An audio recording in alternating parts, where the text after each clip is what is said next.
a minister is able to deduct his housing because he's a servant of the people. He's a 501c3 nonprofit organization. They're talking about taking that away.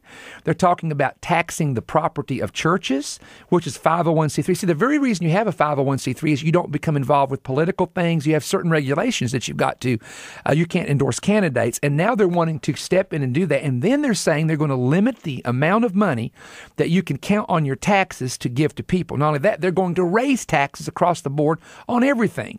They've been discussing on, like, if we pay insurance for all our full-time workers, which we do, they would have to count that, a portion of that, as taxable. So in other words, the new king doesn't understand the covenant, according to Scripture, and then he sets over them tax collectors. Think about what I'm saying. Does this not sound like where we're at? Then listen to this. Then the Egyptians made the people serve with rigor. That's the English translation, Exodus 1:13. So you've got the new Pharaoh, you've got his tax collectors, now you've got the Egyptians who are here, the leadership of the nation, whether it be state, local, federal, whatever, that are passing laws. Now the word rigor, listen to this Hebrew word, means to break apart or to fracture. In other words, because of their decisions of what they're doing, it's breaking apart the country. It's breaking apart the people. It's fracturing it. Listen to me. I remember, and I'm going to go ahead and say this, but I can remember when President 43 was elected and there was a great controversy in the year 2000, and they say the country is divided. Folks, we thought that someone would come in that would unite the nation. I travel this country and have ever seen the fracturing and the breaking apart of people going two totally different directions with what I see now. I've never seen more apprehension, more concern and fear in people in my 49, almost 50 years of living. Never. And I'm not just saying that. I'm telling you, if you watch news channels that are fair and balanced, hint, hint, you'll know what I'm saying there because they give you the reports that the others do not. So my point is simply this. We're being divided over abortion. We're being divided over the gay marriage. We're being divided over stem cell research. We're being divided over taxes. And literally, the Egyptians are making us serve with rigor, meaning they're breaking us apart and they're fracturing us with their decisions. People are working harder than they ever have before, and it's not enough. And that's the way it was with the Hebrew people. They were making bricks without straw, so they were always in a situation of never having enough. Does that sound like where people are at today in the United States? Never having enough to make their ends meet, never having enough to accomplish what they want to accomplish.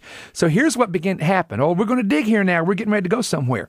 The Hebrew people in the land of Egypt became slaves to a political economic system that was developed by the new Pharaoh and his taskmasters.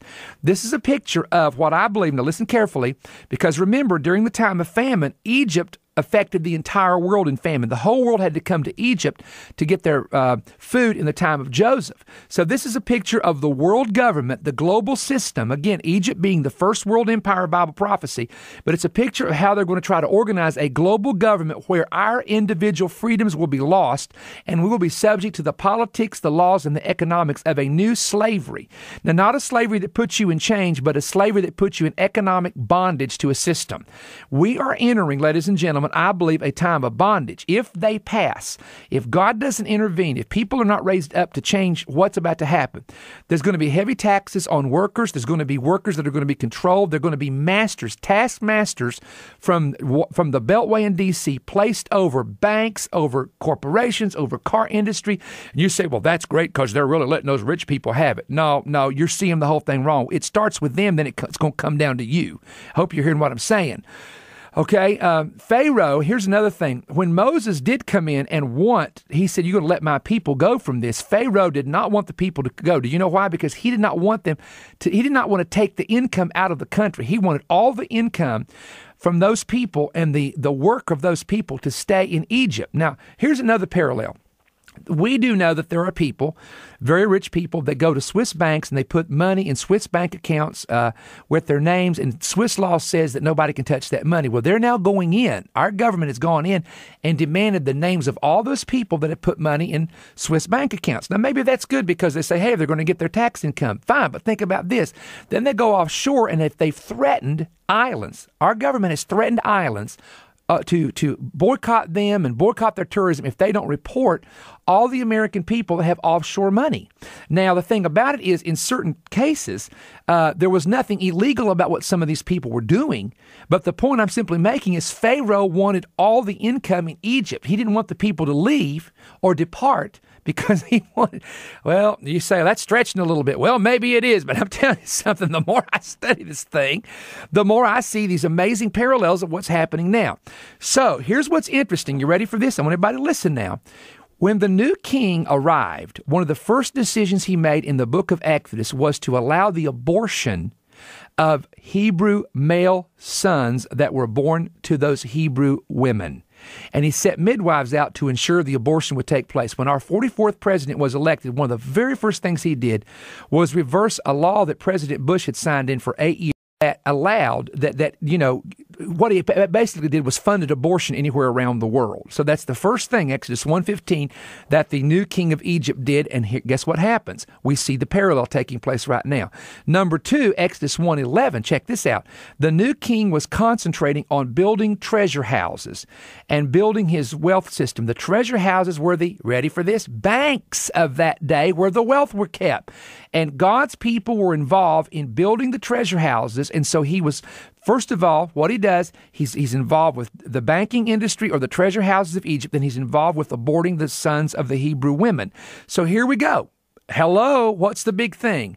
Bailouts of the banks, bailout of the AIG insurance company, so on and so forth. And then the third thing that he does, and guess where we're going, is he begins to control the work schedule of the people, and he begins to limit what they can have and what they can't have. Folks, wake up. Dear Lord, I wish the body of Christ would wake up and realize where we're going with this thing, okay? So, the cycle of America that we're now in, okay, we began like Israel, our founding institutions, our founding of a nation began like Israel. We developed like Rome. We took on an economic system like Babylon, and now we're taking on a system of control like ancient Egypt. As ancient Egypt, our empire is at a peak, okay? And I remember I preached this. Now, I'm not just saying this. If you are new to our ministry and you're just hearing me for the first time, or maybe you've been associated a year or two, you ask any of our partners that in the 1990s heard me preach about the parallels, about 2007, 2008, that time frame would be the peak of the American empire.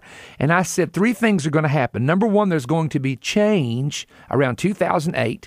Number 2, there's going to be transition around 2008. And number 3, we would begin to see selective judgment. That part I did see and I knew, because I said we are at a peak as an empire, and we've already gone longer than most empires of prophecy or history have already gone as I'm talking about the United States as an empire.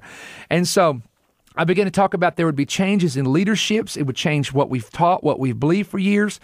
There would be a clash between the kingdoms, major transitions, and even that there would be selective judgment that would hit our country. Now, someone said, well, how did you know all that? Basically, because I'd been teaching for years that our parallels are similar to the nation of Israel. Therefore, what God allowed in the first 5 books of the Bible to happen to Israel, or the blessings that came to them, or the curses that came upon them, were going to come upon the United States. I remember when terrorism struck.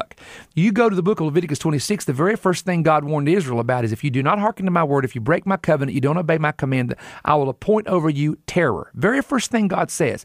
So we've been in a war on terror, and we are still being threatened by people overseas for Washington to be attacked and our major cities to be attacked. And they've already said within 4 to 5 years, biological, chemical, dirty nukes will be in the United States. It's not a matter of if, it's just a matter of when. So in other words, we have already seen the transitions take place, and they will continue to do so, and the changes will continue as the world moves into more of a global system. And here's what I based it on, okay? We find out in Genesis 15:13-15, God said to Abraham, know certainly that your descendants will be strangers in the land that is not theirs, and will serve them and afflict them for 400 years. And also the nation whom they serve I will judge, and afterward, after the judgments occur, they will come out with great possessions. So I saw 3 things here. Number 1, 400 years has to pass in America before the cycle begins. Number 2, the nation of Egypt was representative of the world, which represents the world's governments, and now it represents the U.S., I believe, where we're at, will be judged. Number 3, after the judgments are ended, the people of God are going to be released from their bondage and make their transition into the promised land. So I began to do research and discovered that in 1607, our first colony in the United States was formed called Jamestown. A cross was planted there. The country was dedicated to God. And then oddly enough, in 1611, King James began to translate the Bible into the English language. So in 2007 was the 400-year celebration, May the 7th, of Jamestown, the planting of the cross, etc. And some of you saw those celebrations in the month of May of 2007 where they celebrated the 400 years of America.